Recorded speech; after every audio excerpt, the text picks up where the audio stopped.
You welcome to the show लोगों की कहानी कनक की ज़ुबानी। मैं कनक बिश्नोई हाजिर हूँ फिर एक नई वीडियो लेकर, एक नया मोनोपॉल लेकर, एक नया टॉपिक लेकर। तो अर्ज किया है कि रोज़ गिरकर फिर खड़ी हूँ, ऐ ज़िंदगी देख मैं तुझसे कितनी बड़ी हूँ।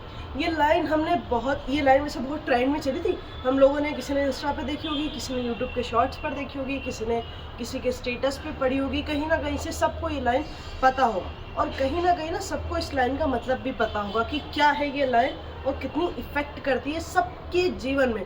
अगर हम इस लाइन को पढ़ते हैं ना तो ऐसा लगता है कि हाँ यार, मेरे लिए है ये लाइन। वैसे असल में तो जी बिल्कुल आप हम सभी के लिए लाइन है, हम सभी इस लाइन से डेडिकेट करते हैं। लेकिन असल में ये लाइन ना एक ऐसी महिला के लिए लिखी है जो संघर्ष, मतलब इन्होंने बहुत संघर्ष किया है। और आई थिंक कि लेडीज़ डे यानी कि महिला दिवस के लिए इससे अच्छी स्टोरी मुझे मिली नहीं आप लोगों के साथ साझा करने के लिए, तो मैंने सोचा क्यों ना स्टार्ट कर दी जाए। तो दोस्तों, ये जो लाइन है इसे एक लेडीज़ का नाम है ज्योति सिंह। ज्योति सिंह नाम की एक लड़की है, वो अपनी खुद की कहानी बताती है। वो 20 साल की लड़की है, तकरीबन उनकी 20 साल की एज में उनकी शादी हो जाती है, आज से ठीक थोड़े समय पहले।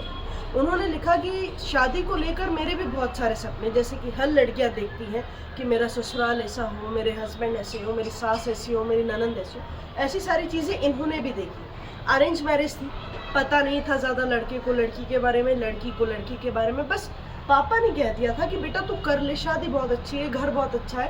तो घर की पहली शादी थी, बड़ी बेटी थी, तो उन्होंने कहा ठीक है, अगर पापा ने लेके आया रिश्ता तो आई एम श्योर कि अच्छा ही लेके आए होंगे। ठीक है, कुछ समय गया, ज्योति ससुराल गई, कुछ महीने तो ठीक ठाक रहा, सबका रवैया ठीक रहा। लेकिन जैसे जैसे समय बढ़ता गया तो सबके रूप निकलने आने लगे। अब धीरे धीरे बढ़ता गया तो वहीं पे मारपीट भी शुरू होने लगे, घरेलू हिंसा जिसे हम कहते हैं, मारपीट शुरू होने लग गई, गाली गलौज शुरू होने लग गई, सास का तंग करना शुरू हो गया, ननद का टॉन्ट मारना शुरू हो गया। इन सब चीज़ों ने ना ज्योति ने सहन करती है।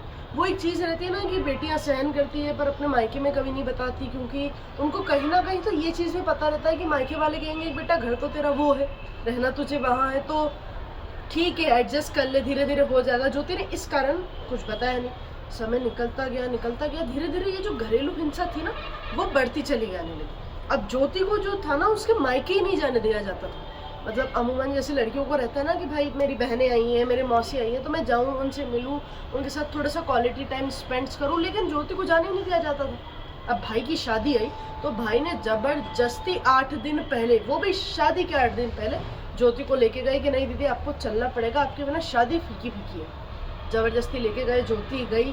लेकिन ज्योति के साथ जो घरेलू हिंसा में जो मारपीट होने लगी ना, उसके निशान क्या करे, मेकअप कितना भी कर ले, कवर अप कितना भी कर ले, लेकिन थोड़ा बहुत तो दिख ही जाता है। शादी के बीच में थोड़ा बहुत जिक्र हुआ तो ज्योति ने उसको कवर करने की कोशिश की कि नहीं मासी ऐसे ही, वो तो थोड़ा सा काम करते वक्त जल गया था, ऐसे ही करते वक्त जल गया था। ठीक है, अब ज्योति जब वापस ससुराल गई तो वापस से ये सारी चेनें वापस से रिटर्न होने लगी। लेकिन अब ज्योति ने ठान लिया कि अब तक मैं मायके जाऊंगी और बहुत हो गया। जब ज्योति ने अपने बोरिया बिस्तर बांधे और अपने मायके गई, उसने अपने पापा से कहा कि पापा ऐसी ऐसी बात है। तो उसके पापा ने कहा कि बेटा तुझे मुझे पहले ही बता देना था, जब पहली बार में हुआ तभी बता देना था कि मेरे साथ ऐसी ऐसी घटनाएं हुई।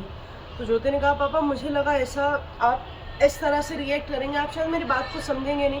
तो ज्योति के पापा ने ज्योति को डांट लगाई, बोले बेटा इसी कारण बेटी ना मायके से बहुत पिछड़ती चली जाती है। उन्हें ये लगता है कि मायके वाले उनका सपोर्ट ही नहीं करेंगे जब ऐसी चीज़ें आ जाती हैं। सब कुछ ठीक रहा। ज्योति की मम्मी ने ज्योति को समझाया, बोल बेटा ऐसे घर नहीं छोड़ा जाता, ऐसे कुछ किया नहीं जाता। ज्योति ने डिसाइड कर लिया था मन ही मन कि उसे डिवोर्स देना है। अब ज्योति ने जब डिवोर्स की बात करी तो पापा भाई भाभी सब रह गए थे, बस ज्योति की मम्मी नहीं थी।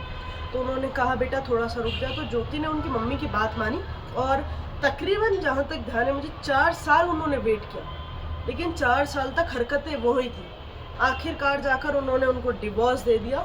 और अब जब ज्योति की मम्मी और पापा जब सब एग्री हुए कि हाँ ठीक है, उनकी तरफ से कोई रिस्पॉन्स नहीं आ रहा, तो ठीक है भाई दे दो डिवोर्स। अब एक दिन ज्योति और ज्योति के पापा चाय पी रहे थे टेरेस पे बैठे, तो पापा ने पूछ लिया, बोल बेटा अब आगे का क्या है। तो ज्योति ने कहा, बोले पापा मुझे LLB करनी है, मुझे वकील बनना है, पर ये शादी और इन चक्करों में मेरी पढ़ाई छूट गई। मेरा कॉलेज तो कंप्लीट हुआ लेकिन मुझे जो कोर्स करने थे वो मैं कर नहीं पाई, और वहाँ से तो मुझे बाहर ही नहीं निकलने दिया जाता था।